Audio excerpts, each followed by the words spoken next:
మన ఇంట్లో వాళ్ళు బయటెళ్ళి కష్టపడుతున్నారంటే మనం ఏదో కొంచెం ఇదిగా చూస్తాము. అండ్ బయట వాళ్ళ మాటలిని మనం వాళ్ళని ఏదేదో బ్లేమ్ చేస్తూ ఉంటాం అనమాట.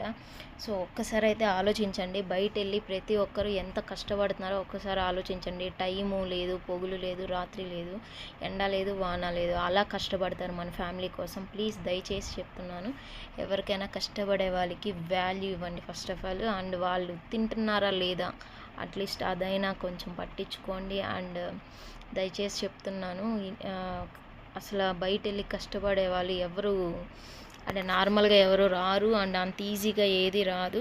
సో బయట వెళ్ళి వాళ్ళ కష్టం అంతా వాళ్ళు పెడితేనే వాళ్ళు వస్తుంది. టైము లేకుండా, తిండి లేకుండా, ఎండ వాన ఏది లేకుండా వాళ్ళు వాళ్ళ ఫ్యామిలీ కోసం ఎంతో కష్టపడుతూ ఉంటారు. అట్లీస్ట్ అలాంటి వాళ్ళని గుర్తించండి దయచేసి. అండ్ ఇంట్లో నుంచి పంపించేటప్పుడు కొంచెం స్మైల్ ప్లేస్ ఫేస్ పెట్టడం, అలా కొంచెం వాళ్ళకి కొంచెమన్నా కొంచెం చూపించండి అట్లీస్ట్. దయచేసి చెప్తున్నాను, ఇది ఎవరి కోసం చెప్పట్లేదు, ఒక ఇన్సిడెంట్ చూశాను కాబట్టి చెప్తున్నాను. ఓకే.